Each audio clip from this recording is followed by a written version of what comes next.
It's like, bro, once you really sit down and think about it, everything in this motherfucker is designed for motherfuckers to fail. Like, I'm sitting here waiting to get my truck loaded so I can start my fucking day, you know, for the company that barely pays me enough to, you know, keep my life together slightly.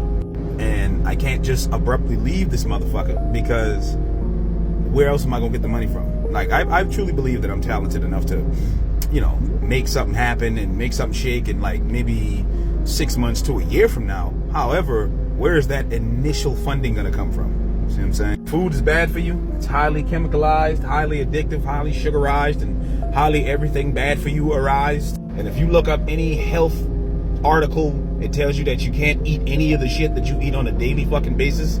But 9 times out of 10, that's either all you can afford or that's all that's available. Hospital bills is a fucking scam. Insurance is a fucking scam. Rent is a scam. Mortgages are scams. Just living in general is a fucking scam. The majority of ways to make enough money really fast are very unethical and highly illegal. Yet the people who call it illegal are the ones who do it the fucking most. That's the craziest fucking part. You gotta hope your car doesn't fucking break down, because if it does, a mechanic's gonna hold the shit for months because he or she is backed up forever. And it's like, okay, you got my car. How the fuck am I supposed to get to and from? They tell you to save and invest and all this shit, but it's like you taking that investment as a risk. Now, you can't win life without taking a risk. However, if the shit don't work out, you're fucked. A lot of people stay up late as a bitch knowing they got to be to work tomorrow early as hell in the morning, only because their job took away the majority of their day, and the only way for them to feel some type of control over their life is to stay up past the point in which they know they need to go to sleep to get a productive day the next day. I can't remember exactly what that phrase is called, but it's a real thing. And then on top of that same subject, most people who do that, they stay up late because they don't want to go to work the next fucking day. This shit is a fucking scam, bro. And after all of this bullshit,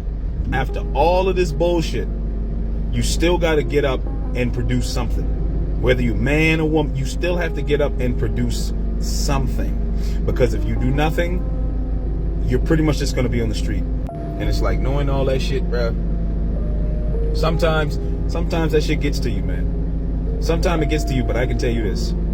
Even though all of this bullshit is a real thing, and yeah, it does get to me too, I refuse to let this shit bring me down. I refuse. Because I know deep inside my fucking head, and it's more so on the forefront now. It used to be deep, but now it's like right up in here. I know for a fact that one of these days, none of this shit is going to matter, because I'm going to be in such a great position in my life that I'm going to be able to look back and be like, damn, I went through all this bullshit and struggle that the world just threw at me, and I came out on top. That may sound cartoonish, that may sound far-fetched, that may sound all kind of whatever the fuck you can think of. However, that's the only thing that keeps me fucking going. That is the only driving force in my life right now. It's not to be the best, it's not to be the greatest, it's not to be this, that. It is to get to the top of the fucking mountain through my own efforts and then show people that it's possible, right? That's the only thing that's keeping me going right now. You gotta find something to keep you going in this fucking crazy ass world we live in, bro. You gotta find something.